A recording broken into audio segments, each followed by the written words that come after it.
Welcome to After the Final Bell, a podcast about what happens when an adrenaline-fueled career comes to an end and real life begins. Hosted by UFC striking coach Mike Gonzales and YouTube bounty hunter Trevor O'Connor. It's not just about fights anymore. It's about what happens when the gloves come off. And the real adventure begins. Join Mike and Trevor as they chat about the highs, the lows, and everything in between. Life after the final bell isn't always easy, but it's always interesting. This is After the Final Bell. So Colorado's very liberal. Yeah. It's Almost also too much. It is too much. Way too much. It's also very judgy. Yes. In a way that you would think like a Texas town would be judgy and unaccepting and uninviting. Yeah. A roundabout, you come in and you can make any turn. This is like one goes like that, one goes like that, and one goes like that. You just make whichever. Whatever. Like, I don't know how they all know it, but who's ever the closest has the right of way. The other cars just kind of slow down a little bit. The guy makes a turn and then he just comes right. No light, no stop sign. Just fine. They do it just fine. So what are we missing then? Like what is it that what did we get away? Because I seen Politics. your post. I seen your post, you know? Yeah. And it's like, I hate to say it, but Colorado is just beginning to suck. Here, the only person that's going to stop is someone trying to rob you for the rest of your car. Yeah. Whatever's left in it. Yeah. She had all this markings of like it just blew right by her, hit the wall. And I'm just like, what? Like, you know, so she called the police. They went in, they busted the guy's door down. I wish that people would understand the gravity of the decision to buy a firearm and seek that education out rather than being so bold or so brazen to believe that they're smarter than the world. And they can, like, you've never owned one. Yeah, I feel like To get a driver's license, you have to take a test and a class. Yeah, class. You got to have a permit first. Can't just get a driver's license. Right. They don't just give you a license in a car. Here you go. You have to take driver's ed. Yeah. What's up, guys? I'm Mike Gonzales. And I'm Trevor O'Connor. This is After the Final Bell, a podcast about what happens when an adrenaline-fueled career comes to an end. And hog hunting begins. Yes. Hey. We did some hog hunting. Can you believe they sent me a picture? That was cool. That's why we weren't here Saturday, guys. Yeah, so we were not here Saturday because I was down in Texas at the hog ranch, and you were in Tennessee. Yep. Where was the flight, or where's the fight at? Clarksville. So it's probably like an hour. I would say probably like from here to Fort Collins. Oh, is that far out? Yeah. We flew into Nashville, rented a car, and then drove out to Clarksville. Pretty cool town. Small. It was small, but it was. How was the promotion? It was LFA. It was good. You know what it was then. Yeah. Yeah. You knew what you were getting. Yeah, it was good. Everybody liked it.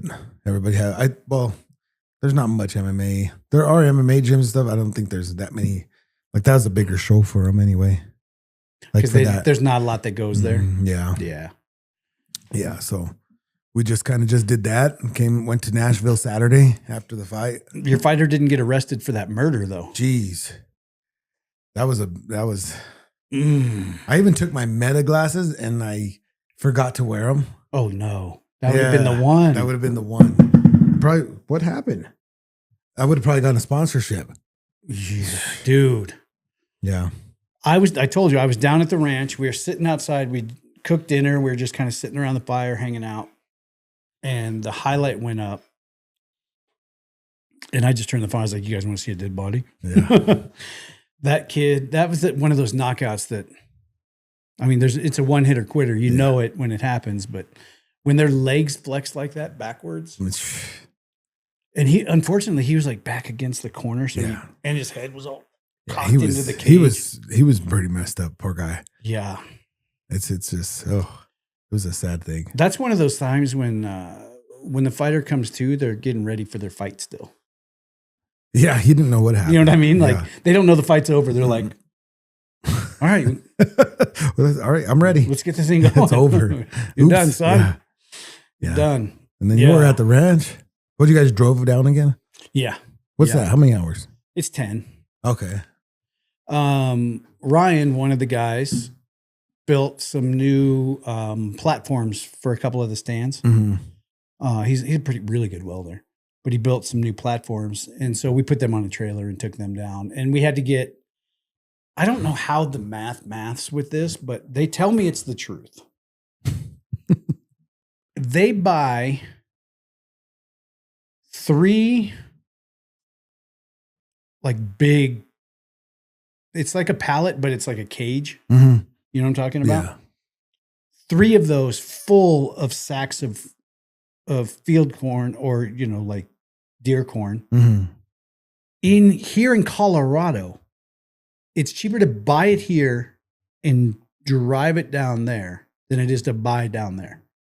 Well, because I don't think we use that out here that much. Yeah. But we grow it. We grow it. Yeah, it's cheaper. So we took 3 of those huge cage pallets down. Those aren't light either. No. So you guys got to unload it by hand, or what? How does We that have a skid steer down there. Oh, with okay. Forks. But you have to unload part of it by hand because the skid steer is not like a big forklift. It's not the payload on that is not. Sometimes you get, and then you start going for a ride. Yeah. I won't say that we had 3 of us hanging off the back to counterbalance it, but we might have. How long does that one? Did they say how long like one sack lasts? Like one, like for one sack doesn't last at all. So we went out. There's 7 feeders. We went out and filled all the feeders. Each feeder takes 6 bags. Oh. And that's one night of feeding then. Well, no, if somebody eats it, no. It's, I mean, that thing will feed for like the next 3 or 4 weeks.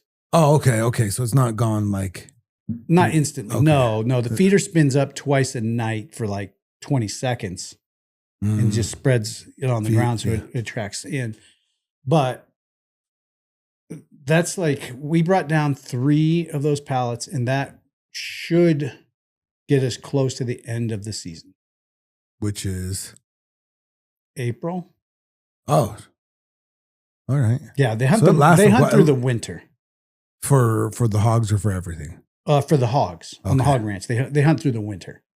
It's too hot, and the rest of the year you can't put guys in blinds. It's like a sauna. Guys be checking out. So now you got some ham and bacon. Bringing home the bacon. Dang, there's meat in the freezer. That's always good. Yeah, but one of the slogans of the team down there, the All Out team, is they measure success by what's in the freezer. Doesn't matter what else you do if you ain't eating. You ain't. Yeah. So we knocked down a hog. It was good. That's good. I went out by myself. They all went into town, and I said, I got to go. That's good. That was a good call, though. I just had a feeling. I had a feeling about this one setup that was there, and I was like, man, I really feel like it's going to happen. They're like, dude, we've been all over this place with the trucks and filling stuff and just clanking around. He's like, those hogs ain't coming out. And I was like, I just have a feeling. They were wrong and you were right. I got it right. That's why they take you down there, huh? Because you're right and they're wrong? No. Oh, no? No. Oh. No. I got lucky on a guess. Oh. No, I had a gut feeling and it worked out. Yeah. I mean, easily could have not worked out. Yeah. But it worked out. And now there's meat in the freezer. That's always good. Yeah. And you guys got a win. Nice win. I needed that one. My elbow's jacked up from holding. So one of the things I asked him when we started work, we've been hitting pads every Thursday since, I want to say April, just once a week. Mm-hmm. And he's like, I want to hit hard. And I was like, why? What's the point? Because everybody wants to hit hard, but I like to know why. Yeah. What's your reasoning behind wanting to, because I feel like a lot of these guys that, especially him and some of the other guys, they learn from Corey and they're really good on the outside. They're really good with their combination. And I said, because when you start hitting hard, you got to put yourself in the fire. Right. And with a fire, you can get burned. I said, because if you're inside distance, that means their powers. He said, and these were his words, I want to fight and I want to knock somebody out and them fall and I don't have nothing to worry about. And I said, all right. Well, I mean, ultimately, if you do get in a fight the best case scenario is you turn off their button. That's it. Yeah. You don't got to follow them to the ground. You don't got to follow it up. You don't got to. So we've been doing left hooks, a lot of right hands too, but a lot of left hooks, and my elbow's jacked, man. It feels like it's gonna tear at any moment. So I haven't really been held in a lot of pads. I do more of the noodles and just to let myself because it hurts. But yeah, like tennis elbow, something. It just hurts right here. Is it the inside? Yeah, that tendon right there. Mm-hmm. Man. Even to touch, it hurts. I don't miss that jiu-jitsu. That used to be the thing I tore up on my body the most. Yeah, and I couldn't grip, and you can't turn it over. Yeah, so I can only imagine after just constantly taking bang, bang, bang. So other than that, it was a good trip, man. Got to corner and talk to Corey a little bit. That guy's pretty interesting. Oh man, yeah, he's a cool guy. But I've known Corey for a long time, and our conversations, I mean, they've always been around gyms and stuff, so they're never long. Yeah. So it was probably nice to get out with him. It was because like I don't really talk to. I know that those guys, some of those guys are really serious, right? And as you should. But he's like really, really in touch with himself. Like that's crazy. Like how he knows how to process things in a weird way, Yeah. And to see him kind of just step out of that and it was actually a good trip. Yeah, it was a good trip. And then we flew home and it could have been a not great trip if Corey wasn't as mentally healthy as he is. For sure. Because he just came off a crappy loss. Yeah. But I feel like in that one, like people ask, I feel like he did everything he possibly could. Man, you know what I mean? Like there's nothing you could. When you're just getting smothered by a wet blanket like that, it's so hard. Yeah. So and I saw a post from Corey Sandhagen is who we're talking about. He fought Harab a couple weeks back for the title, and I saw a quote from Corey where he said he thinks he had the exact right game plan, except for getting flashed in the second. When I genuinely think that really affected the rest of the fight. Yeah, I mean, it doesn't. His cardio is through the roof, Corey, so he'll recover, which is sometimes a detriment. Yeah, because your body will take over for you until you can kind of gather yourself. But still, when you get hit like that and it rocks you to the point where your body has to take over and protect you, and you're in such good shape that your body won't let you go out, so it stays up, and he fought through it. You recover, but you don't recover. You're never like 100% at that point. So, outside of the second round, he had a great fight, but it was nice that he was able to put that fight in its proper place and come. Yeah, no, it was good. And I was prepared. I knew that, I knew going into the fight that he was going to be there in the corner. But at the same time, I was like, well, he fights Saturday. And then my guy fought, or we fought the next Saturday. Right. Who knows what could have happened, right? So I either had the champion of the world. Exactly. Or, some guys, when you lose a fight of that magnitude, they go dark for a little bit, And you're not getting the best version of them. No. So cornering another fighter. So I think it was good to see him there, but man, that was a good fight. It was we did good on Saturday. Yeah. It was a good time, or Friday, and then we came home. Nashville's pretty cool though, man. We were walking around down there, all kinds of different. It's like so many different bars and I love people watching. Yeah, I like Nashville a lot because you can people watch and it's not like a bad thing. No, everyone's not trying to fight you because you're watching. Yeah, some places you go, like if you go downtown Denver, yes, when the clubs are going on. And you just like everyone you look at wants to fight you. Yeah. They're like, what? What are you looking at? I'm like, you're acting like a clown in public. Of course I'm looking at you. Dumbass. Goddamn circus is in town. Yeah. But yeah, we're here. Yeah. So I got back yesterday. Oh, yesterday. Yeah. Dang. I got home. So you guys left what? Yesterday you left? Yesterday morning. Okay. So you got home in the evening. Got home in time for dinner and sleep. Oh. So what'd you do Sunday out there? Hang out? Yeah, we worked. Worked? Oh, they put you to work too on Sundays, huh? We drove down Thursday. You get there and it's just about dark when you get there on Thursday.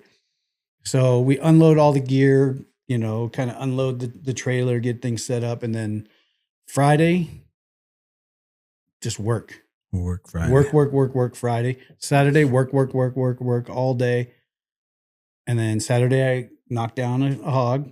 Mm-hmm. So we stayed up late. We actually went thermaling after that, where, you have a spotter with the thermal. There's a guy that owns 1,000 acres across the way that doesn't like the coyotes or the hogs on his property. So he's like, anytime you guys are in town, go see if you can knock them down. just make sure. So we were up till like 1. Oh, dang. 1:30 on Saturday after I knocked the hog down. We cleaned that. How long did that take? Well, luckily for me, Scott and Josh were there, and That's once you know how it like they both jumped in, and they were like, it was like, stay out of the way. I thought I was at hibachi. Oh, whoa. But we went across there, and Ryan knocked down a coyote at like 200 yards. Oh, A little hit, like it was just a dot. small, yeah. All you could see was just the heat signature of it, and then Boom. the way it would work and pop its head up, you knew it was a coyote. Yeah. That thing disappeared, huh? Quick. Done. So that was great. But then you can't sleep in. No. So you get up. We got up on Sunday and Started working. work. At least you don't have to drive back. You could just passenger.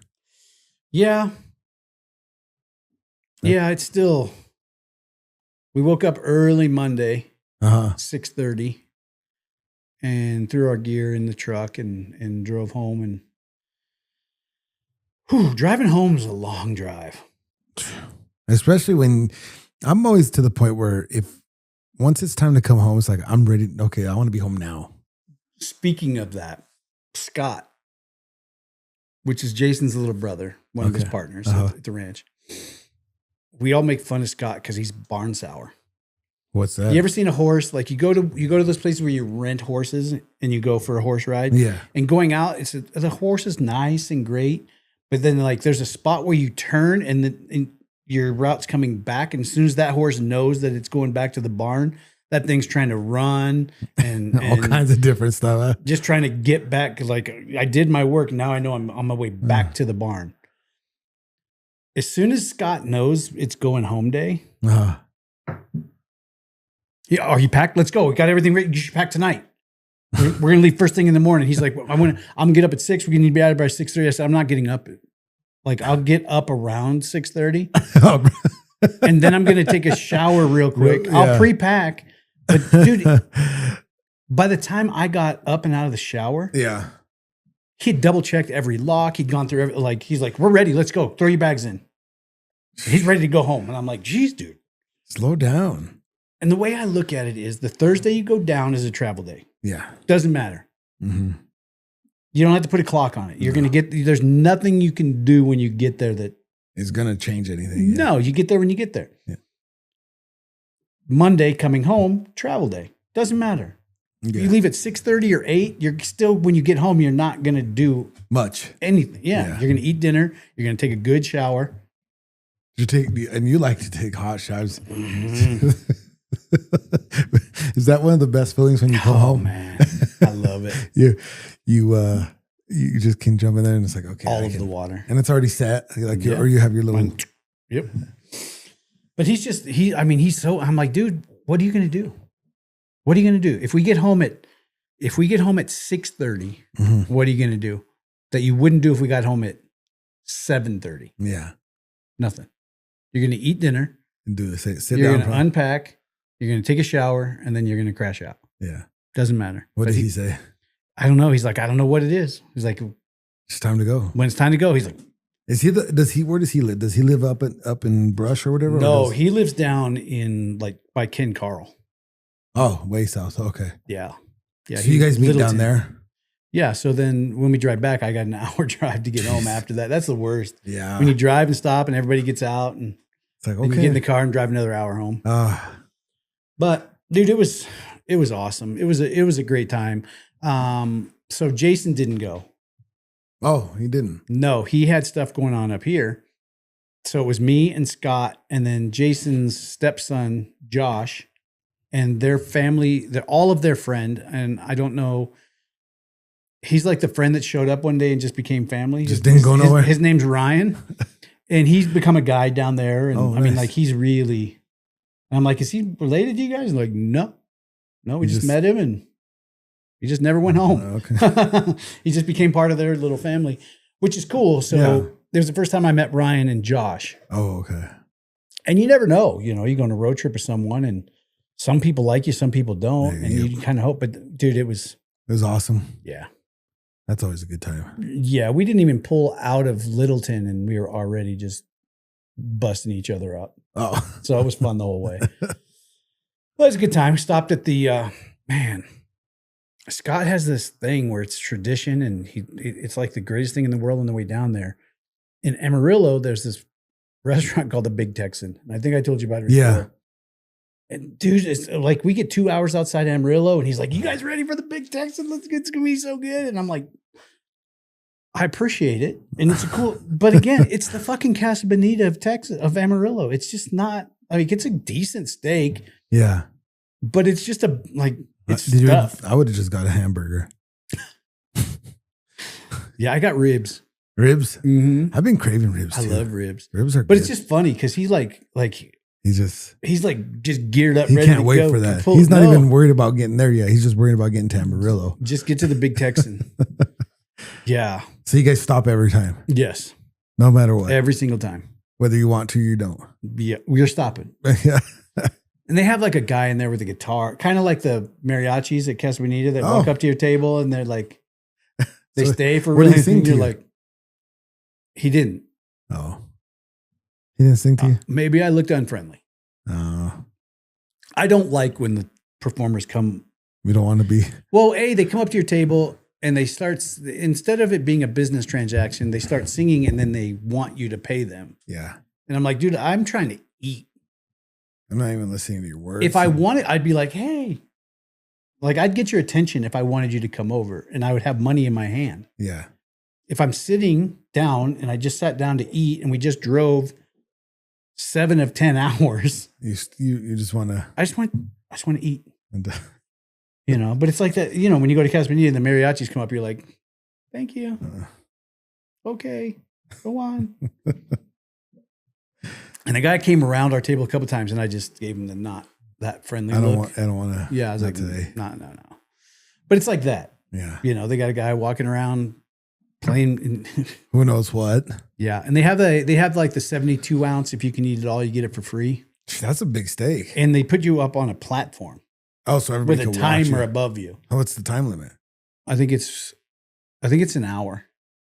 I think you have 1 hour to eat 70, but you have to eat 72-ounce steak. I think you have to eat a potato and the salad. Potato will kill you. Yeah. Bloat. Yeah. Takes up all the room.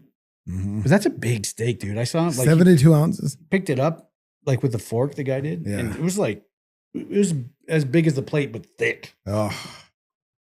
I would never disrespect a steak like that. That's just too much. I like to cut into my steak and enjoy every bite and not rush. Yeah. I'll be on a time. Yeah. Well, and just think if you get the meat sweat. So what do you do if you finish? Oh, if you finish, it's free. Oh. The meal's free. Okay, so the meal's free. If you don't pay for it, how much does? I mean, if you don't, I don't know. I didn't even look. Like $100, you think? Probably. Yeah, because I had like a 12-ounce prime, not this time, but last time, and it was like $30. Oh, okay. So you got to think, 72 is probably $100 for that steak. That's too much steak for me. Yeah. Even half of that is too much. Yeah. What's that? 36? That's too much. That's still too much. I think the biggest I've like the steak like that was like 8 ounce or something. I don't really do. I do a 12-ounce prime rib. Yeah. And I like it. But usually prime rib has like a big fat knot on it. Yeah. So you cut that off and it's not really 12 ounces after that. Yeah. Jeez. But we did cook, dude. We cooked steaks over the mesquite on the grill. Oh. The last night, Sunday night. Oh, nice. We cooked it, and then we got some locally grown fresh asparagus. and zucchini. Delicious. Cut the zucchini up, seasoned it, and just fried it on the grill. It was good. Yeah. Steak was great. That mesquite burns hot too, boy. Yeah. I'm still shocked. Oodles is like a gas station chain down there. All subs Oodles or whatever. Oh yeah. They have a grocery store in their Oodles down there because they don't have a grocery store in Archer City, so that's it. But I'm always like, man, is this like third rate shit? And it's not. No. All their produce, delicious, huh? perfect. Gee. Yeah, fruit's good, produce is good, steaks are cut right there. They have a butcher. Oh, in the gas station. Yeah, I want to open a gas station like that. the gas station's just a little piece of it, and then you turn and it's like not like Safeway size. Yeah. But big enough for that that time. Yeah. Yeah. I didn't go, oh, you guys have this? And they said, no, we don't care. They had Everything you need. They had a cup of noodles. Oh. Sometimes in lunch, a cup of noodles just does the trick. Yeah. It was good. It was good. I will tell you, I've spent a decent amount of time down there, and I'm very observant. Yeah. I like to watch and see how things go. You can say at this point that the thoughts and opinions expressed by Mr. O'Connor do not reflect the whole show. But I hate to so Colorado's very liberal. Yeah. Yeah. It's almost also too much. It is too much. Way too much. Too much. It's also very judgy. Yes. In a way that you would think like a Texas town would be judgy and unaccepting and uninviting. Yeah. I think Colorado is that now. Yeah. Colorado's become that where it's I mean, everyone talks about tolerance and accept. It's not here. No. Like it's hostile. I feel like we're constantly, it's like people are looked at, or people in Colorado are like, you have to accept me, but I don't have to accept you. Right. And it's like, and it's what you would expect from small town Texas or Oklahoma or places like that where you're like, you can't be that and live down there and, they'll. Yeah. So over the last couple visits, I've been very observant because we go to eat at the restaurants. We're in with the people of that city. There's a couple kids that work in one of the stores, and you can tell that maybe they're more fluid than other people. They got some purple hair, and you watch the old farmers come in and talk to them just like they're their nephew that they've known forever. Whereas most you would expect like the big farmer to come in and be like, the hell's with that goddamn purple hair? They're just like, hey, how you doing? What's going on? And the guy at the grocery store or the gas station where, hey, we got some of those in for you that you asked for. It just worked. We go to this restaurant. It was called Lucky's. We sat down and I saw the same. Of course, I saw the same people as last time. There's 1,800 people in the town. So you've probably seen them twice or 3 times already. So there's people that work there, and then there's like at breakfast, it's the farmers. There must be a meeting. No. Like they all go there for like their coffee and breakfast, and then they go back and get to work. Twice we've been there, and it's full of farmers. Yeah. And we're talking like real Texas, real farmers. Like country to the fucking bone farmers. That's all they've ever done. Fucking, yeah. All of them. Both times we've been there, this older couple, you can tell that it's their grandkids. They walk in, a white older farm couple. Mm-hmm. The older man, you could tell he was, he was a big farmer growing. He's older now, so you can tell he's retired, but he's still got that big farm look to him. And the grandma, and they come in. I've seen them twice. They come in with these 2 like middle school or elementary school age, half black kids. Mm-hmm. And at that point, I sat down and I was like, and we're going to see what the politics of this whole town's about right now. And guess what? Nobody gave a shit. Dang. Everybody walked in and said hi to the farmer and his wife and, gave the kid a little, rub on the head and, hey, how you doing, buddy? Go about their day. Not a second, not a cross look. Just not a second thought about it.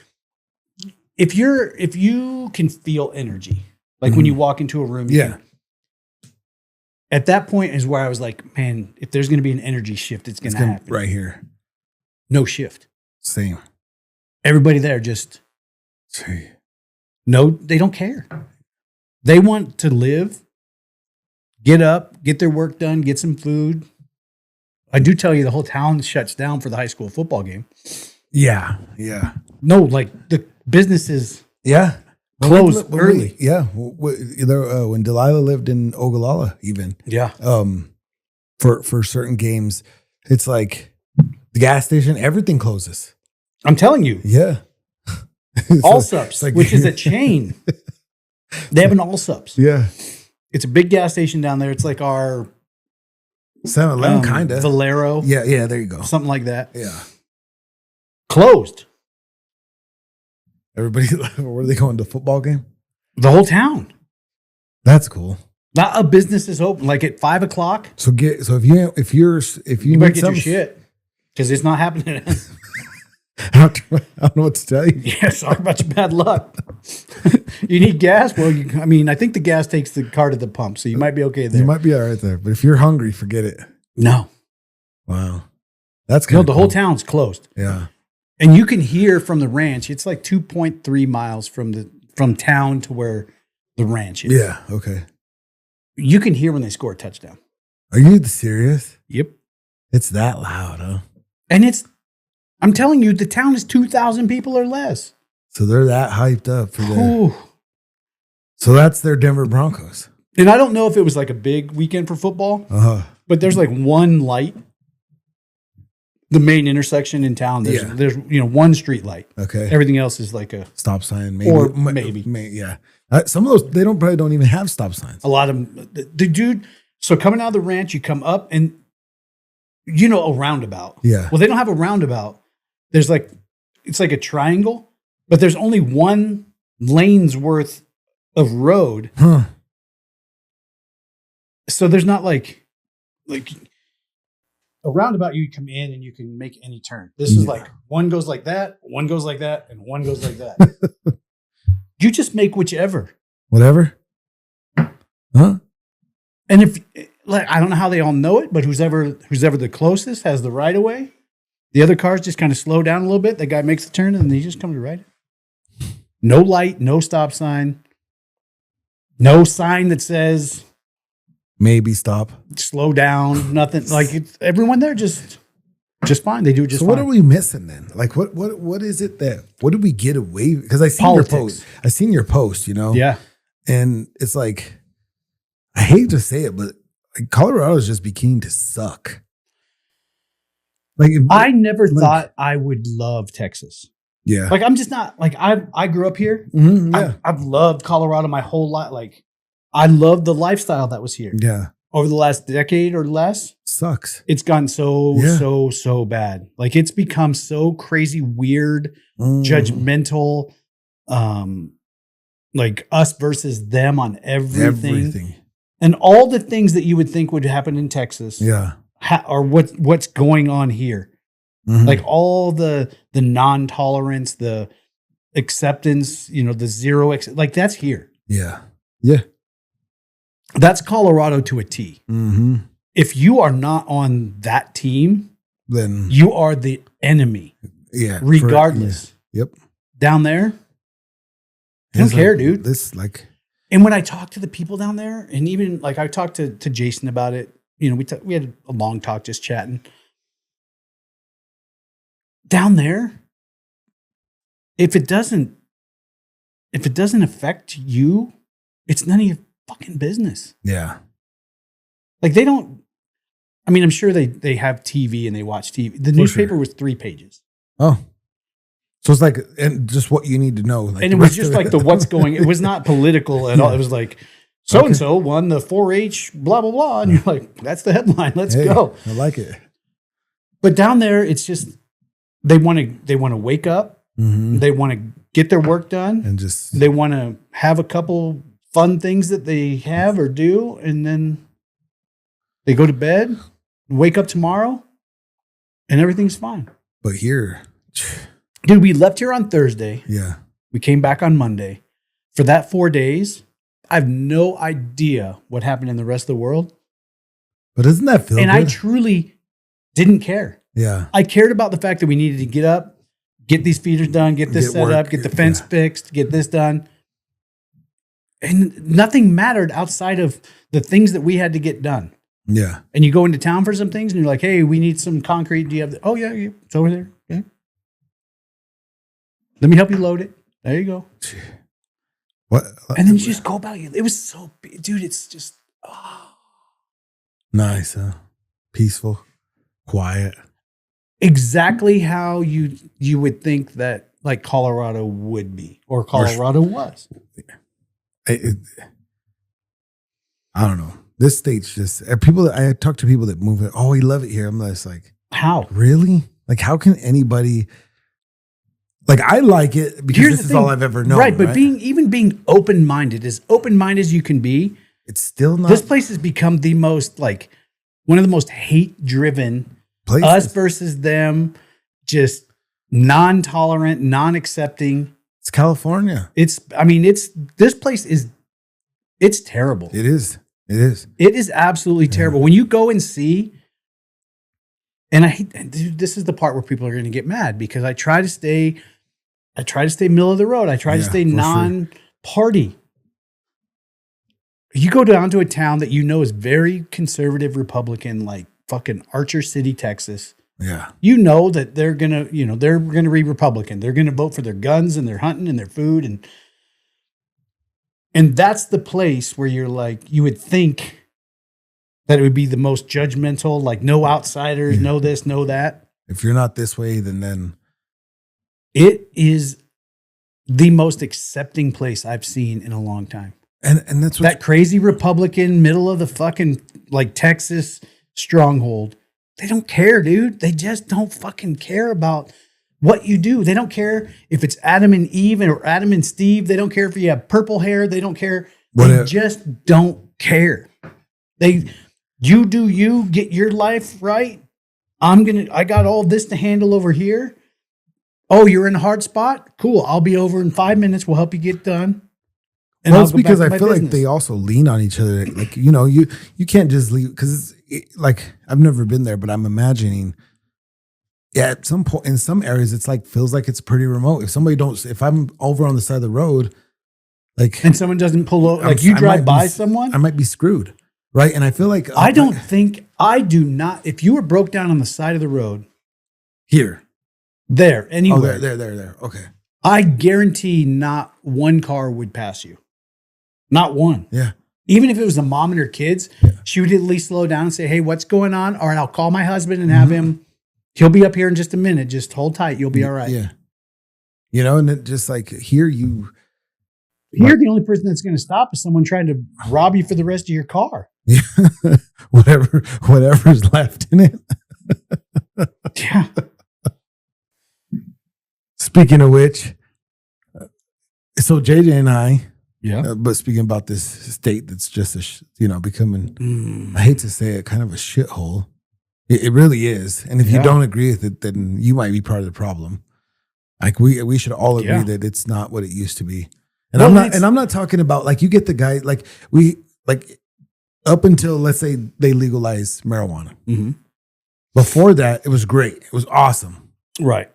We had a huge influx of undesirable people because not undesirable because they smoked weed, undesirable because they wanted to make this their world. Yeah. And then it was like balanced out for a second, then more influx of people. And now it's just becoming like, so you get those people like 10 years ago it was awesome. It's like, no, it wasn't. 20 years ago it was awesome. Mm-hmm.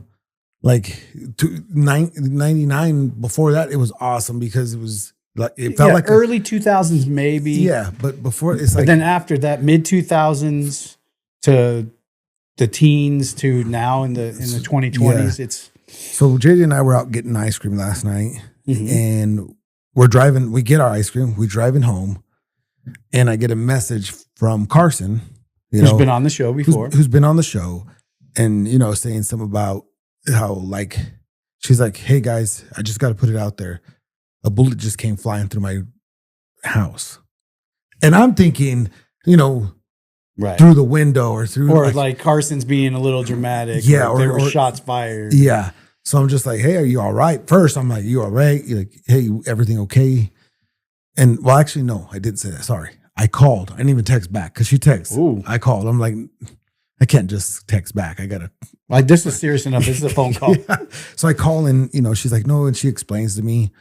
Then she sends us pictures. And I'm like, this is weird. Like, hold on. When you told me, I was expecting it to be like a sliding glass door shattered. Mm-hmm. Yeah. No, right through the wall. Right. And so her couch is there. So I'm just, JJ's the one that said, should we go over? I'm just like, well, she said, well, she's all right. She's like, I think we need to go. So we went. Got there. The cops physically all right. Yeah. Emotionally, probably the best thing to do. Support your people. So we go, we check on her, and we get up there, and the cops are in her apartment, and she's sitting in like her little kitchen dining area. So we go over there to, start talking to her. She's like, man, I was sitting right here. I was gonna get ready to go take a shower or whatever. So I was finishing up watching this show. I stood up, walked towards the TV. And like, it like, I'm sitting here, right? TV's, or let's say the camera's right here. And then all of a sudden she's like, I just feel like a blast of something come through.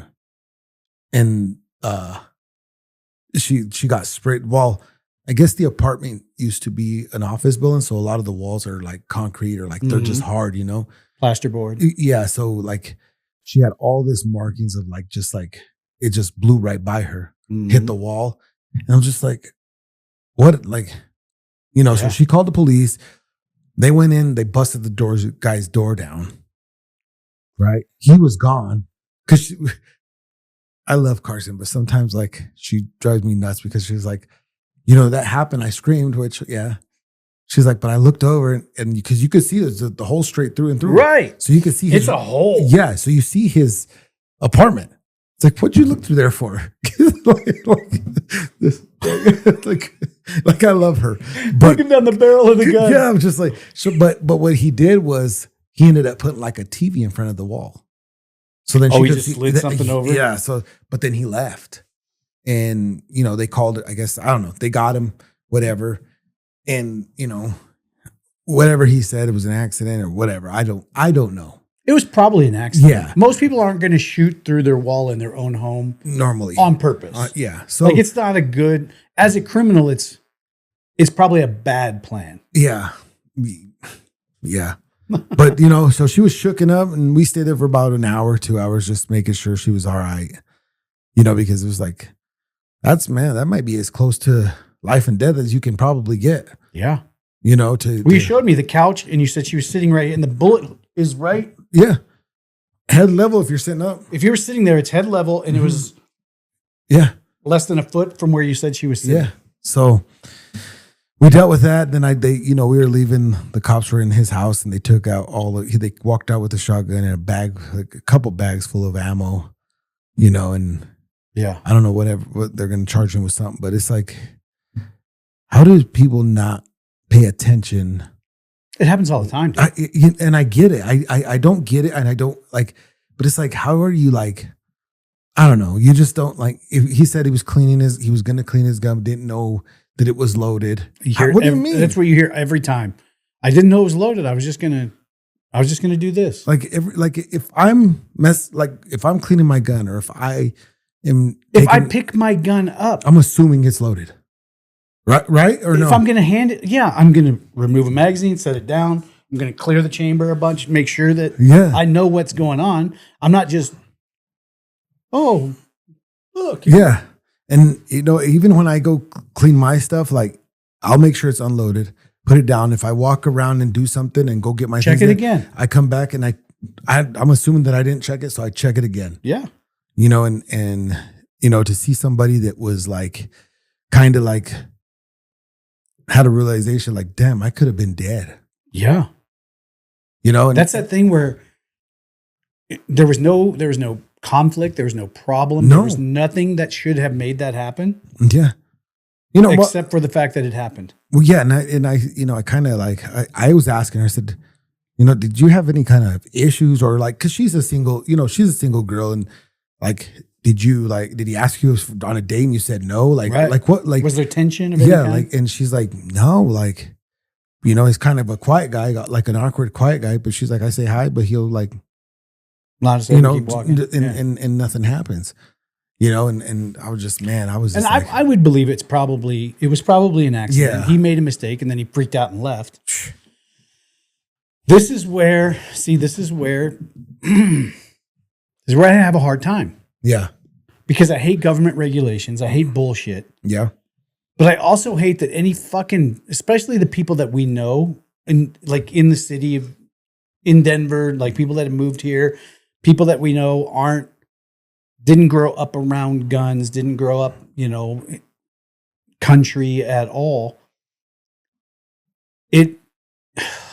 I hate to even say this, but it makes me buy into, I want there to be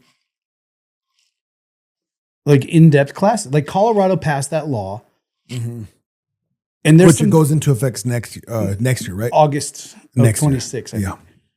Which I disagree with a lot of it, but I don't disagree with all of it. Like, I truly believe it's a huge responsibility to own a firearm. Now, it's our right, and they will not take our right to own a firearm away. Yeah.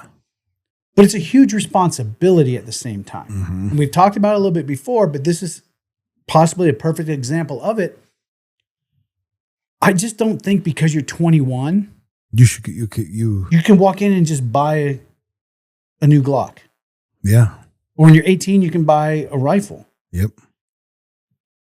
Because I've had friends that I've taken and shown them how to use a firearm because they were like, man, I live in Denver and it's crazy. And I just, my buddy Mike, he had a baby. He has a wife. They live in a nice house, but 2 blocks away in Denver is a big difference. Yeah.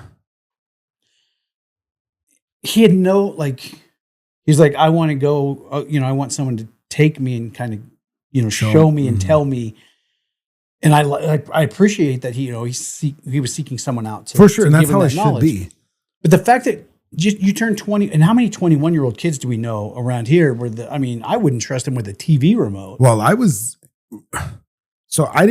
grew up around guns, but I didn't grow up around guns. Right. You know what I mean? Like, I knew about them. I already had my hunter safety course, and I had a bunch of things since I was little, Mm-hmm. But I was one of those that was guilty when I turned 18. I went and bought, I didn't buy a rifle. I bought a shotgun, mm-hmm. But it was just just because you can. When you see kids, you see people, and it doesn't even have to be 21-year-olds. No. I know 35-year-olds, they've never had a gun. COVID was a big thing. And I would not trust them with a remote control either, mm-hmm. It's not so bad that someone should be required to at least understand mm-hmm. the grave responsibility. Yeah. Because it's not one of the things where you're not paying attention, you're changing the stereo and you sideswipe somebody. No. You live in an apartment. Right. You're not paying attention. You think that you're cleaning it well, that's what I was telling. And a lot of people dry fire just thinking that it's empty. The amount of people. It's crazy to me. A lot of people, they pull the magazine out and they're like, oh, it's definitely empty, but they don't remember that there's a chambered round, and they dry fire and mm-hmm. I don't know exactly what the numbers are, but a lot of people that accidents where they shoot themselves or loved ones, the magazine's not even in the gun. And how do you, I just don't get that's like the whole common sense ain't so common. It's like, what do you An unloaded gun is still loaded. Yeah. Every gun. It's crazy to me about, especially firearms, especially mm-hmm. It's okay to not know and ask. Right. It's okay to be It's okay to say, you know what? I don't have enough knowledge. I don't have enough experience mm-hmm. that I feel like I should be the one to go and buy this and have it in my house. Yeah. And you hear the jokes all the time, or people kind of making fun of people they pull out a gun because they're scared and then get shot with their own gun because someone just takes it away from them. Yeah. Or you see people who, and we make fun of them a lot, but this is a serious note. People who can't fight. Mm-hmm.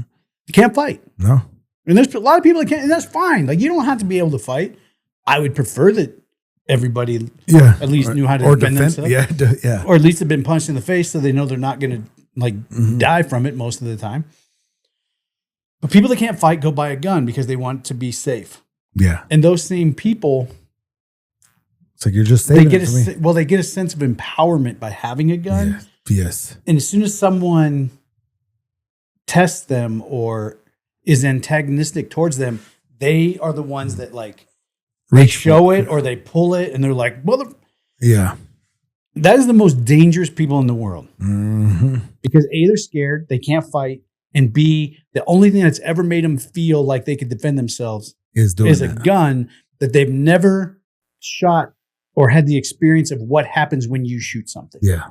You know, you say a lot for, you know, country boys or kids that grew up hunting. Mm-hmm. They know what the impact is when that trigger gets pulled. Yeah. When you take an animal's life, I mean, hopefully it's for food on your table. For sure. You know, it's for not just for sport, because sport hunting, I think, is... That's stupid. In my mind, it's just not. If it's you're not using the animal for sustenance or for, you know... There's no reason to take it. Just shooting it because you can is dumb. Yeah. But most people that hunt understand the magnitude of a trigger pull. Mm-hmm. You know, it's people that don't hunt and they go... I mean, if you buy a gun, you go to the shooting range, you still do not understand you do not understand. It's not the same. Until you have to walk up and look at something that you put on the ground mm-hmm. and understand that that was one trigger pull. Yep. And this is what the result is. Yeah. Now convert that into a human being. And like, there's too many kids that have never understood, and they grew up, and I sound like old man fucking Withers, but they grew up on video games where, you know, I'm playing Call of Duty. Oh my gosh, I just respawn.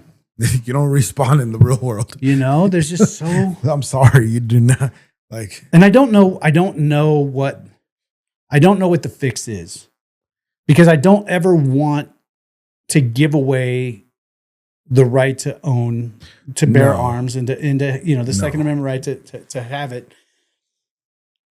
But at the same time, that responsibility has been... It just dwindled to a point where people don't understand how... It just sucks because I feel like... So I noticed it during COVID, right? Where you would hear stories, you would hear things, but there would be times where I always go, when I go to Bass Pro or I go to, mm-hmm. you know, others, I always go look at, you know, all the gun stuff, the ammo. Maybe I'll buy something. Sure. I'm notorious for... We need this. No, actually, we don't. Right, but just perusing, but just is looking, fun. Right? and just look, and I see people like, I'm just like looking at the cabinet, and I'll never forget this one girl that I don't know her, but she works at the King Soopers by the house, mm-hmm. and I know she does. So you don't know her, but you've seen her. I've seen her. Yeah, and she was there buying some kind of pistol, and she even told the guy like, "Oh, this is my first gun. I've never even shot a gun." It's like. And they're like, rather than, it's a right to buy one. Like if you can, right? But if you pass the background check and everything, like they can't say no. I'm not selling it to you because it's your right, and then you're violating her right to. But why shouldn't that guy been like, not look at her weird, but like, okay, why don't you, instead of like choosing what you want to get, like why don't you find someone like Jam that can, you know, and go to a defensive shooting class and understand, because I mean, yes, you want to have your own gun when you go to a defensive shooting class or, you know, CCW class. But I know there's a lot of instructors that have a couple extra firearms. Yeah. And if you didn't buy one, you're like, hey, I want to take this defensive shooter class because I want to know. Yeah. Before I buy it, what I'm getting into. Yeah, and they you know. Well, and everybody, you see a lot of these people that are uneducated, they go buy a gun and they just go buy whatever the cool guy in their life told them is the best gun. Man, it drives me crazy going. Like I just go look and I'm just like, I like seeing everything, right? Mm-hmm.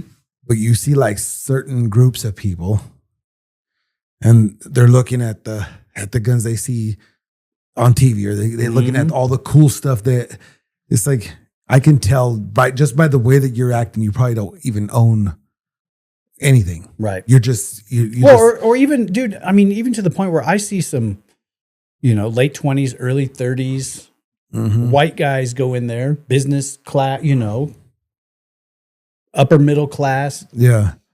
And it's whatever they have a buddy that hunted and he told me that this is it. This is the best gun. And I'm like, well, is it?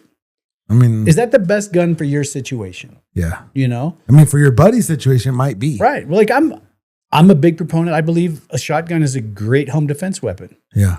That's a situational thing. Yeah. If it's you and your wife and the shotgun's in your bedroom and there's no kids, and if you shoot, if someone breaks into your house and you shoot through the bedroom door, you're probably not going to hurt anybody but the person on the other side of it. But you have a kid whose bedroom is down the hall from yours. Someone breaks in, they're coming through your bed, you shoot, and that shotgun just sprays everywhere. Then less applicable to that situation. Yeah. You know, I mean, that's what people don't. They just want a gun. They don't know what they want it for, though. They think, and just not knowing. Like, I went to a course, or I was assisting at a course, and you know, it was a good. I mean, the guy's not a bad guy that I'm going to talk about. He was a good guy. His heart was in the right place. He meant the right things. Yeah. He took the advice of he never bought a gun. He's older. He's probably late 40s. Never had a gun before, but it was time because Colorado's crazy. Yeah. And the world is crazy. And it was time. So he went and one of his gun buddies gave, this is what you want. And he talked this guy into buying a double action Beretta semi-automatic. I can't remember exactly the model, but it's most semi-automatics. Yeah. I actually used to have one. That was my first pistol.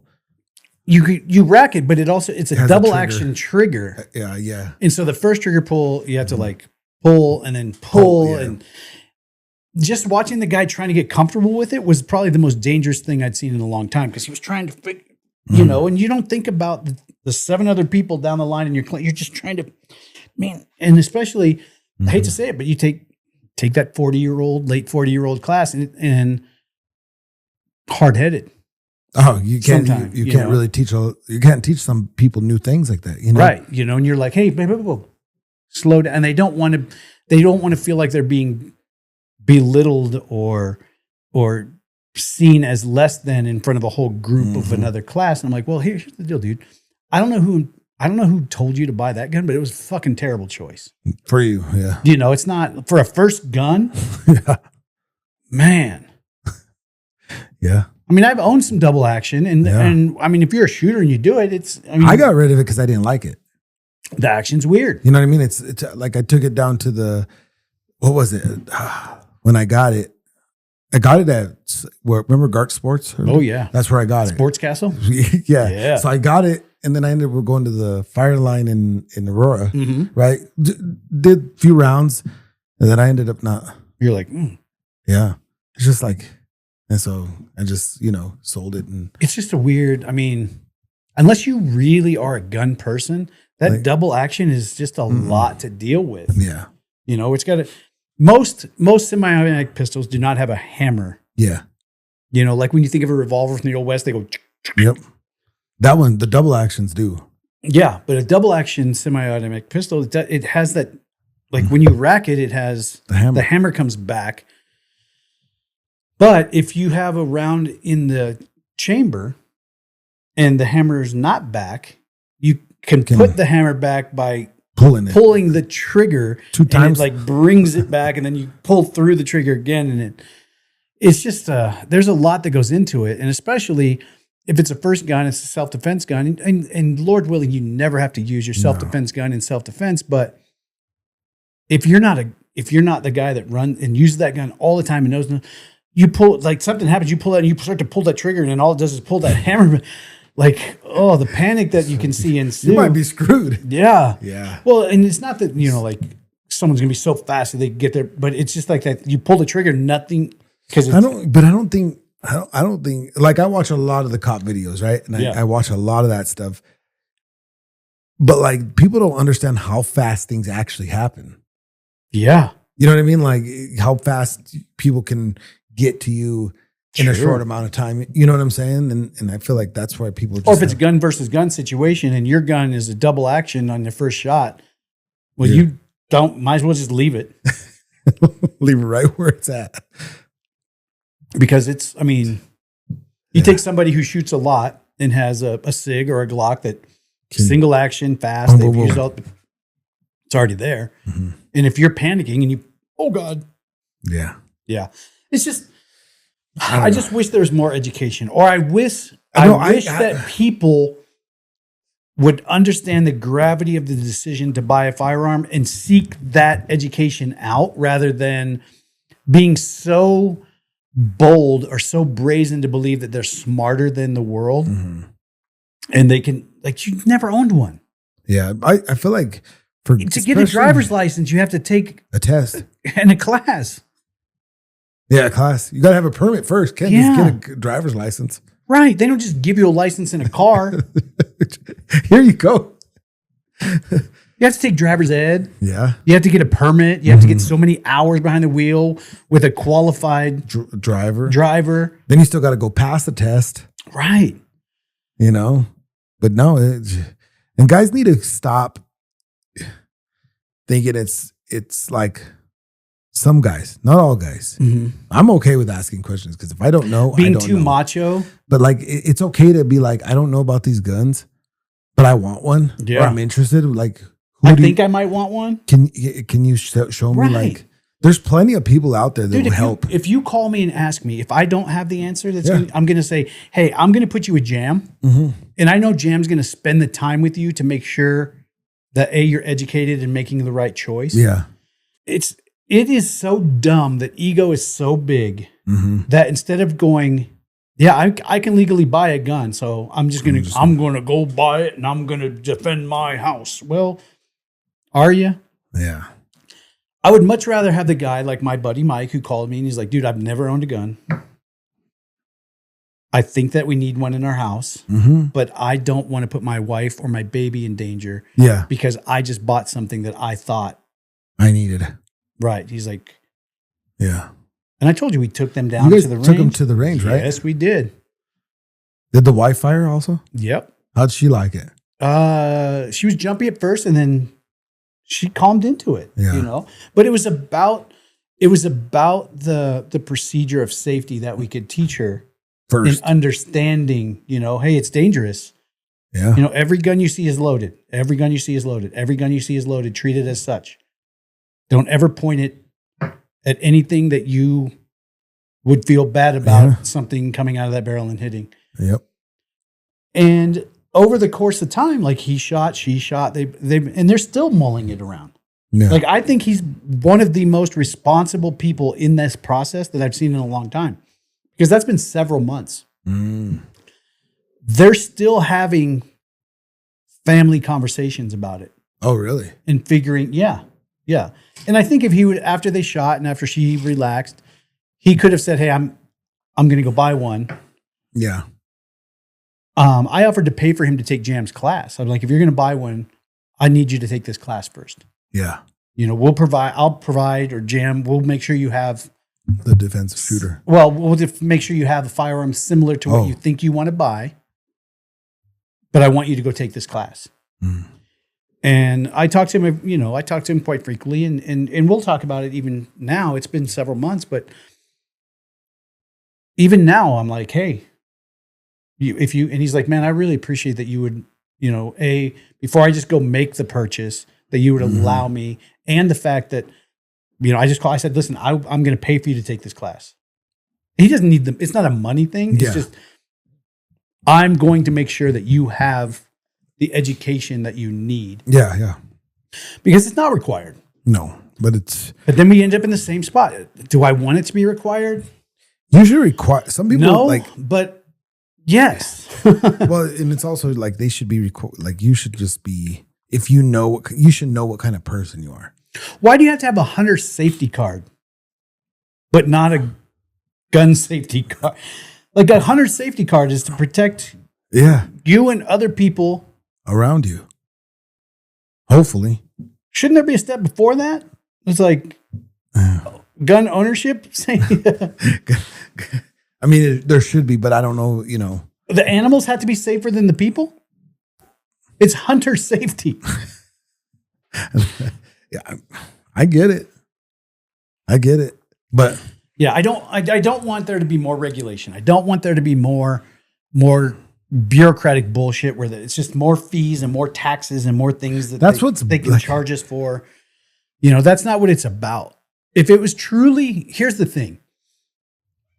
If it was truly about gun safety, all the frigging government programs that are funded, they should be able to fund one of those. Then what should be funded is a free class. Yeah. For anyone who's going to buy a firearm. You sign up and you can go take this class or course, defensive shooter or firearm safety class that at least gives you the understanding of, you should be able to name the parts of the gun. Not like every tiny little screw and pin, but you should be able to the basic parts. Right. Like trigger guard, barrel, you know, cylinder, what like grip, like all these things. Yeah.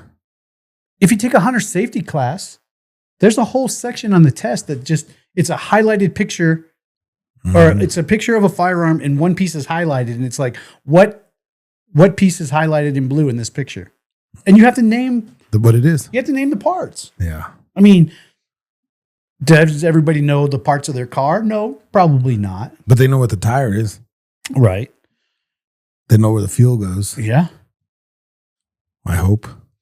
Well, I mean, if we're going to fund all this shit and we're worried about gun safety, I think a free class, a free firearm safety class, at least this is how you load. This is how here's the thing. If I can buy a gun and I can put bullets into it, do you know how much more dangerous it is to take bullets out of it?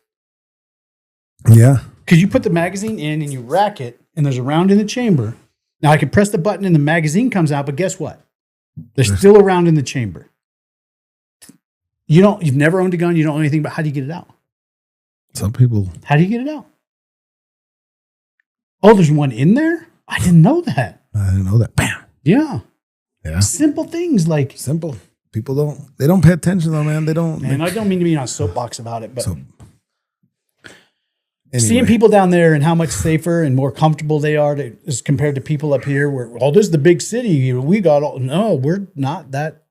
I feel like the older I get, the less like the big city is not that. It's just good for convenience. It's really worse. It's the worst thing that's ever.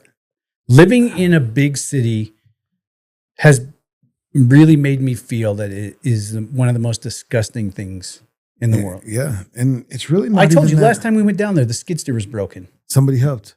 Within 5 minutes, we had two guys pulling in pickups with tools coming out the wazoo and everybody. And I'm like, could that happen around here? No, probably not. Never.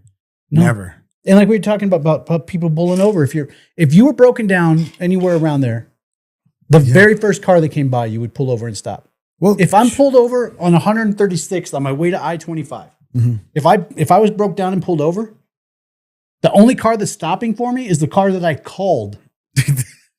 Or if the police are passing by and you can't be on the highway. And other than that, or they might just yell to get off the roadway. Yeah, but man, when I was in Alaska for one of the fights, we drove out to the middle of nowhere to look at the Northern Lights, which was pretty dope. And the Alaska was just like. It's like it is the last frontier. It's like, whoa, oh yeah, like you're not going to even way more than Texas. Yeah, way, it's just it's really it's like a calm but like eerie feeling. But anyway, we were out there in the dark and it was midnight and there was 1, 2, 3, 4. There was 5 of us, all guys. Right, we pull over because you can see the lights. So we're like idiots, kind of. In the middle of the road on ice. It's like, stop, pull over, get out. Everybody, get out, look, let's look. So we're just kind of like. Not noticing if you're in a blind turn. Nothing. Yeah. But there's a car coming down the road. And the first thing they do is they slow down. And it was 2 teenage kids. It was I'm assuming it was boyfriend and girlfriend, but they must have been going into town or something. And they pull over and say, hey, do you guys need some help? Are you guys all right? Yeah. Yeah. So then it was like, I would never want my teen kid to pull over for not here. Like no, and no, never. But they did, and then we left there, and some dude drove in the ditch, like he slid into the ditch, and we pulled over, to help him like get out of the ditch. Yeah, and then before you know it, another truck came, and like we ended up getting him out. And all of a sudden, there was everybody with a rope and a tow strap. So it's like, but here in the city, never. Don't even stop. because you don't know what, like, it's hard to like get like. But we've got it wrong, and they've got it wrong, and we've got it here. Us in the big city, we've got it all figured out. No, really? No, we don't got really? nothing figured out. Because down there, the person that pulls over to help me just wants to help me. Yeah, they're not looking for what can you do for me, or rob me, or take my car and still leave me walking. Dude, I can imagine if you stole a car in around Archer City, you'd probably have it back within 24 hours. Mm-hmm. You make like 3 phone calls and everybody in the town's like, "Do you see anything?" I saw them. They're driving out there. Yeah. We got it wrong over here. Dude, I'm telling you. And as much as everybody says the conservatives down there, Texas, those Republicans, MAGA, they've got it all. They were the most accepting and inviting of everything I saw. Yeah. Period. Maybe the blue side has it wrong. Period. Like I don't know. They truly had it right. They didn't care. There was no, oh, you look like that, can't help you. Yeah. Or, oh, nope, what? We don't do that. We need to figure that out. I don't know if it could ever be figured. Can it ever be figured out in a big city? But how is it that the place that you think is going to be the least accepting and the most judgmental be the place that was the most accepting thing I've ever seen? I don't know. We don't live there. No. They're the nicest people in the world to us. That's always nice. Does that make you like want to be like, I can move here? Like you don't want to talk about that right now. So before this trip, I'd only been there once. Yeah. Okay. Now we went to the same places a few different times. For sure. We pulled in and went to Mern's, the breakfast restaurant. And guess what? Oh, hey, you're back from Colorado. It's so good to see you. Are you coming down with these guys? Oh, they already knew you. That would make me want to move. Look, Cam was just out here. Yeah. Do you think if Cam came back out and I took him to any place that I took him last time he was here, that anybody would remember? No. Not one person. No. Or would care. Yeah. Unless he didn't look like them. Yeah. Then they would care. Yeah. Not there. See? How do they got it right?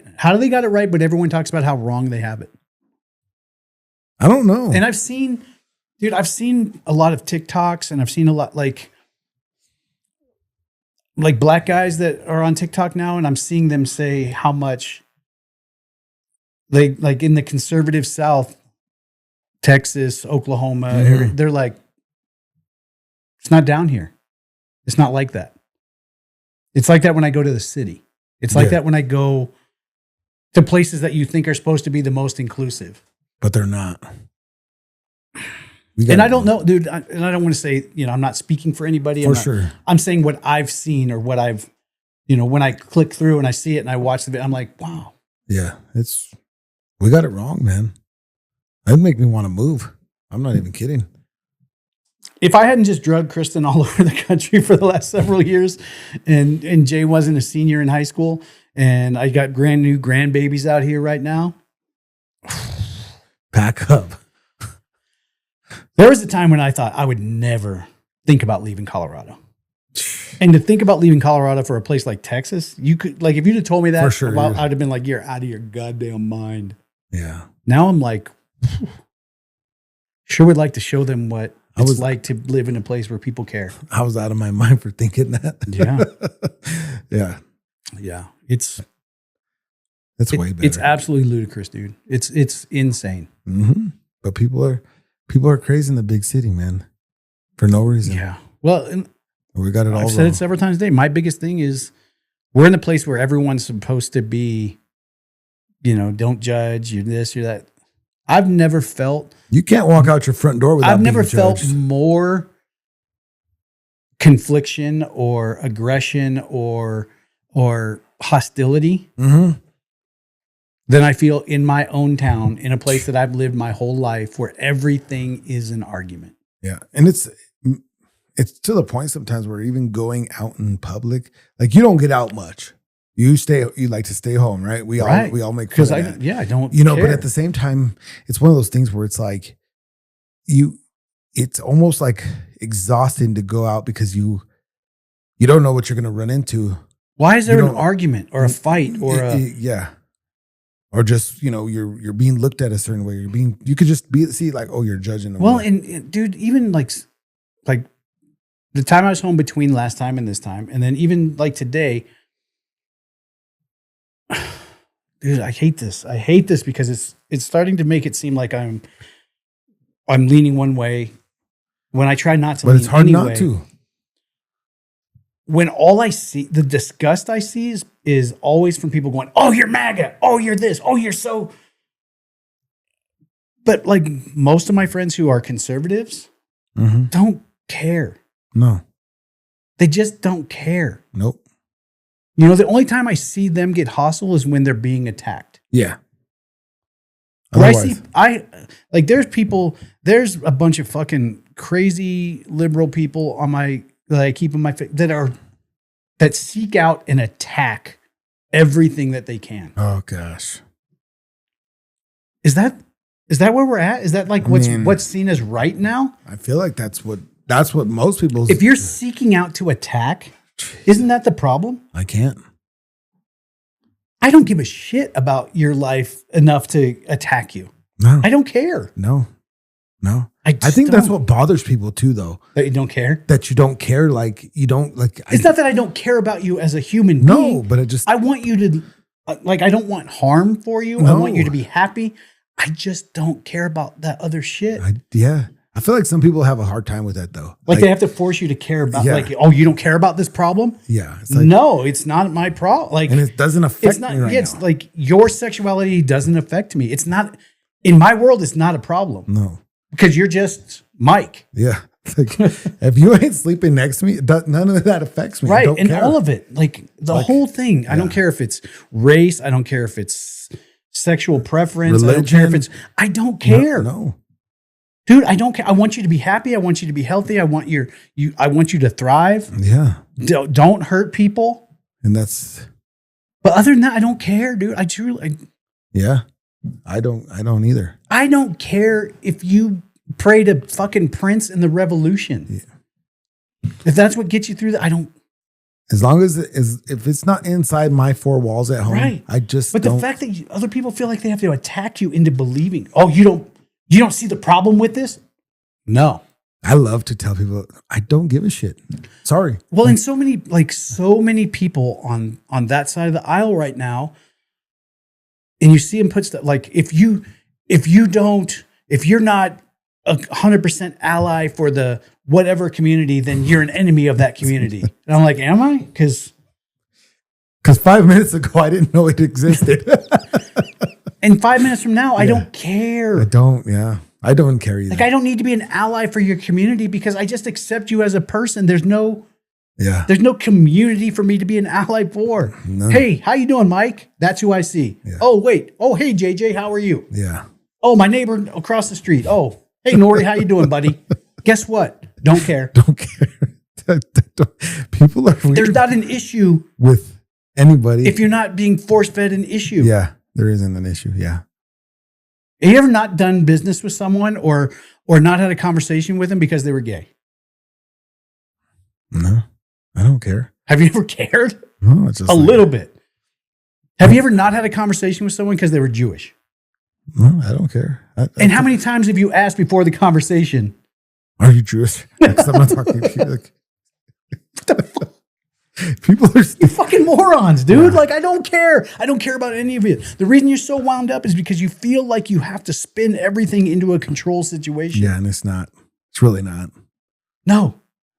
If you're not an ally, then you're against us. Oh, I guess we're enemies? Because I didn't know? Guess what I'm going to do? Go back to where I was and not care. I'm still happy.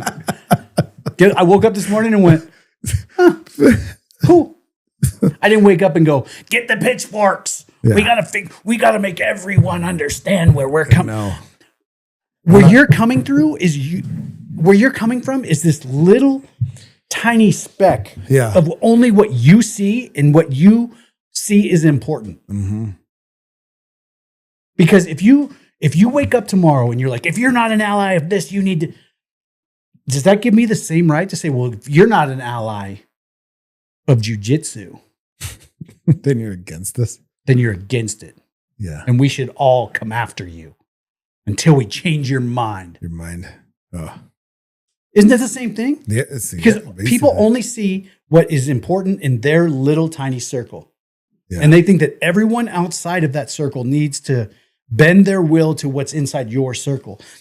And that's where people are so self-important and so egotistical that they think that other people care. Yeah, no, I don't. They think that other people are actually thinking about them and caring about what they're doing. Yeah. I promise you, majority of people are not caring. And it's the same thing like with negative stuff. People are like, oh, everyone's going to judge me for this. I can't believe I did this. And then you talk and they're like, I don't even, A, I didn't know. B, I don't care. Yeah. Oh, that happened. I'm sorry that happened to you. Let's go get sandwiches. I don't know. Sandwiches? Yeah. Yeah. That's how much people think that other people think about them is amazing to me. Oh, geez. Oh. Because I have so much going on in my, like, dude, you're one of my very best friends. Mm-hmm. You would be considered family to me. Like, yeah. No questions asked on anything in the world. Yeah. You're that. Guess what? I don't think about you that often. Yeah. I would hope not. Like if your fighter lost this weekend, do you think I'm sitting around watching the tape going, Mike should have done this? Like in your head, if a fighter loses, you're like, man, I should have told him this, and everyone's going to see that, I should have made the correction in the corner, because that's what the rest of us are going,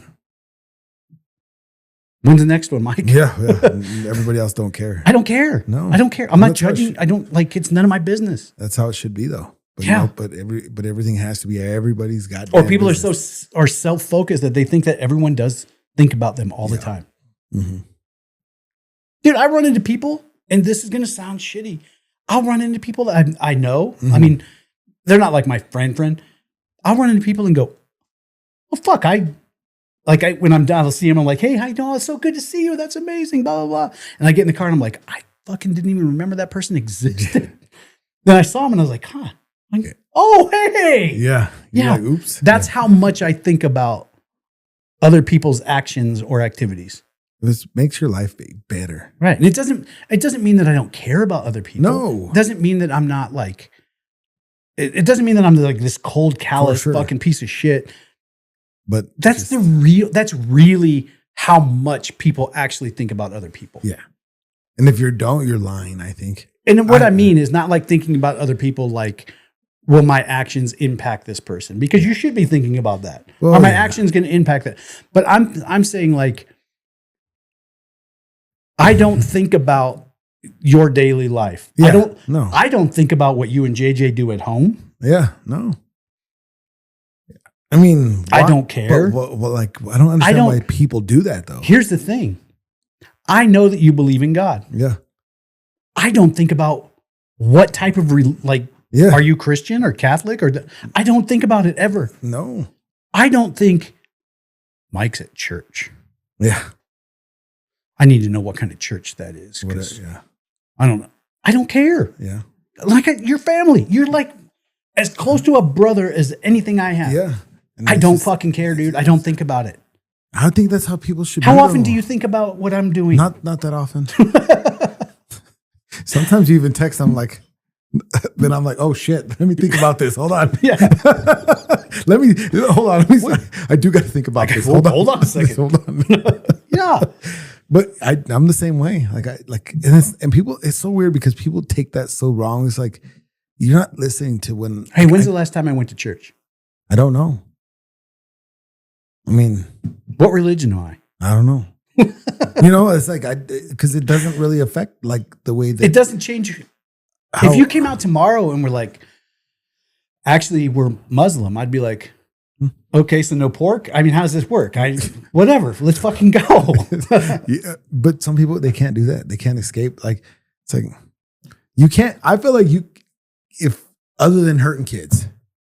Yeah. Right? Other than hurting kids and intentionally hurting people, especially children. But like, if you're good friends with somebody or you knew somebody and they're like, oh, if your friendship changes because you find out that they're different. Doing, it's like you can't. I feel like you can't because you already like that as a person. You already like that person. You can't just because their views change or whatever doesn't matter. Here's the thing: if you if you showed up here, what's today? Tuesday? Tuesday. If you showed up here on Saturday and you said, I really need to talk to you.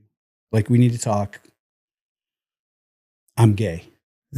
I'd be like, the fuck do we have to talk about? Let's record the podcast. Okay.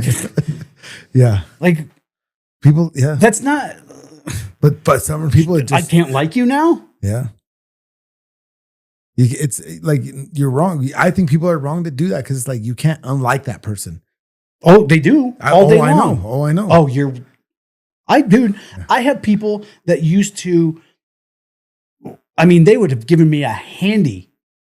Yeah. When I was in the music scene and doing stuff. I mean, these people would have like, and now because we have different views on something, like they want me to die. That's wild. There's a guy that just goes like, he's an idiot. Yeah. And the only word he knows is projection. Oh. While he's constantly projecting his insecurities in the conversations. But this guy would like, hey, can I be on your show? Hey, I've got something coming up. Hey man, I really appreciate what you do for the music. But as the climate has changed, now there's things that have to be divisive. It can't be, hey, you do a music show, I do music. I would love to put my music on your music show. Yeah. Now it's, oh, we can't do his show. Yeah, because people are stupid. Really? You can't? Because did you think about me all night? Yeah. Maybe. Were you worried? Were you worried about what I was thinking all night long? Because guess what? Don't care. Sometimes, you know me, I love to light dynamite in social media and just put up a post and then walk away. Sometimes I forget I even put the post up. You're like, oh shit, I got notifications. Like 3 days later, I'll be like, whoa, what are all these comments? Who do I make mad? And guess how much I care? None. That's the problem with people, though. They think you're getting so worked up and you're actually not. And they're like, I feel like that doesn't, like, yeah. They wanted you to say, I hate you. You're stupid. And you don't say it. And they try to keep digging. And it's like, well, we've talked about it before. We have mutual friends who were actually really close friends with Kristen and I. We've traveled with them. We've done. They know that I love them as people. Mm-hmm. If you don't know that, then you're not around me enough. Like if you're around me, you know if I like you or I don't like you. Yeah, for sure. And they know I love them as people. Mm-hmm. I'm at 2:00 in the morning friend with them, or I was for a very, very, very long time. Yeah. Because they got put into this political world that if you're not always fighting for us, then you're against us. And they unfriended us on everything and stepped away and we were close. Yeah. Oh yeah. And they stepped away from us completely without saying a word, without having a conversation. And their subtext or their passive aggressive were like things like that. Well, if you're not fighting for this all as an ally, then you're against us all the time. I'm like, really? Am I? How many times have I been against you in your life? Yeah. How many times? You, not you as a person. How many times? Yeah. Now, yeah. Have I been to bat for your whole community every second of every day? No. Why? Because I don't fucking care. Yeah. I know you. Yeah. I like you. I don't care what you do. I don't care. Yeah. I don't care if you perform the donkey show in fucking Tijuana to make a living. I don't care. I don't care. If I care about you, I care about you, and that's all that fucking matters. Yeah. But to unfriend and completely shut down a relationship that's well over a decade long without a conversation says a lot about the person who shuts the relationship down. Oh, yeah. Because we've been friends for longer than that, but yeah, for sure. If I had a feeling that I didn't think that I could be friends with you anymore, you know what would happen? I hope a phone call. A conversation where I'd say, hey man, I've got some issues. And, yeah. I don't know if we're going to be able to get past this. Yeah. You have cats and I don't like them.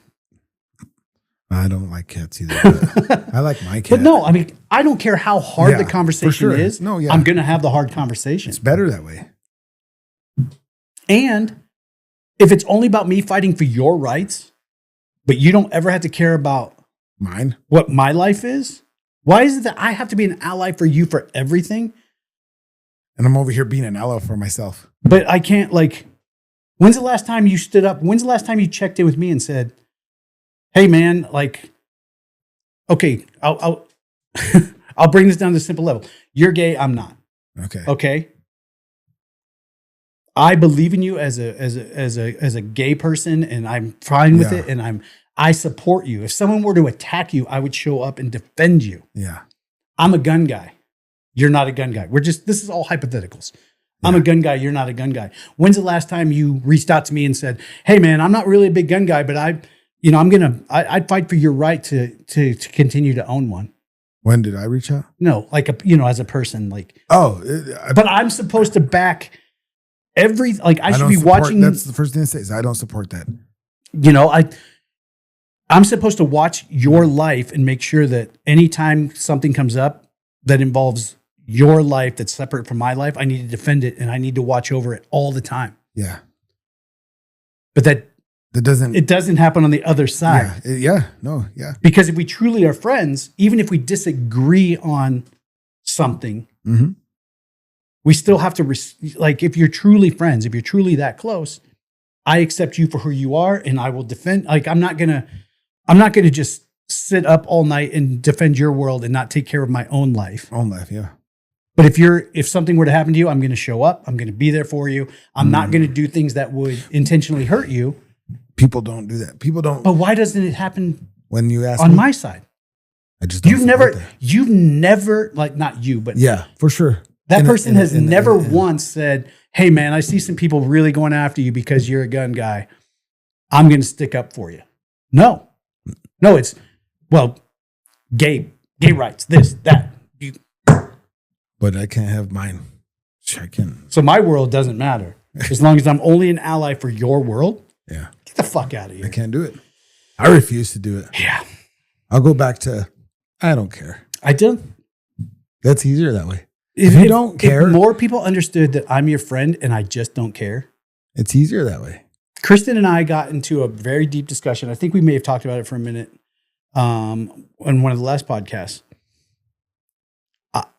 I don't ever expect or care about the why. Yeah. I don't. Mm-hmm. It doesn't matter. Why doesn't matter?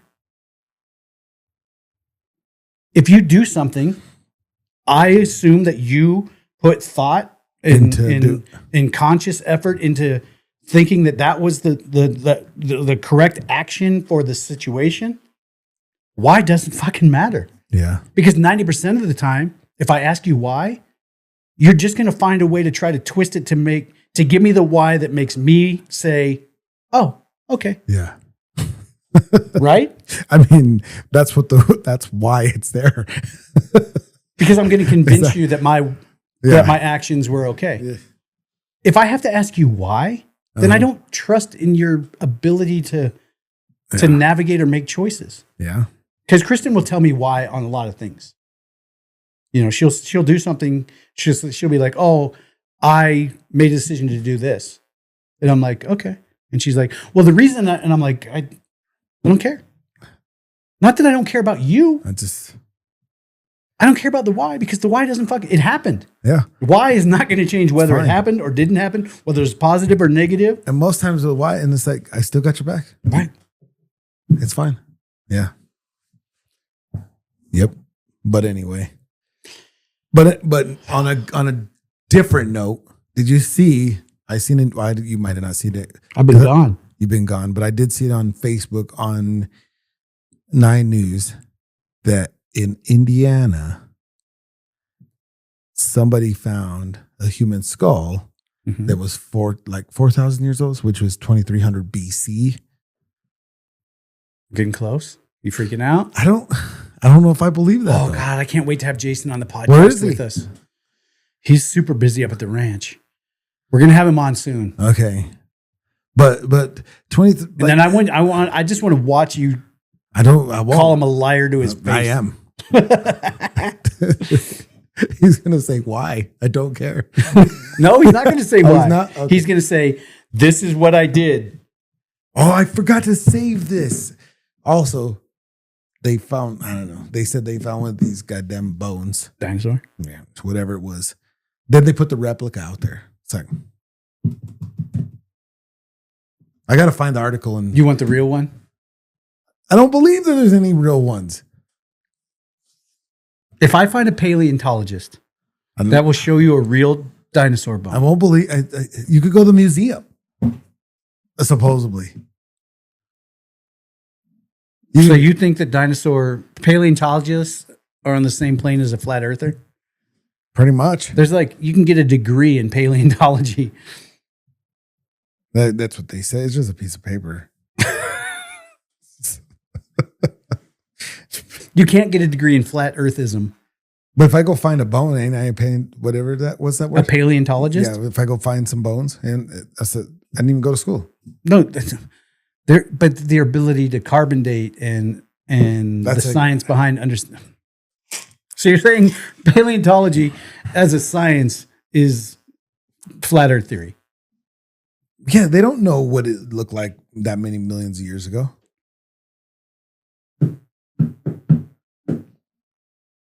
I'm glad that I don't think about you all the time.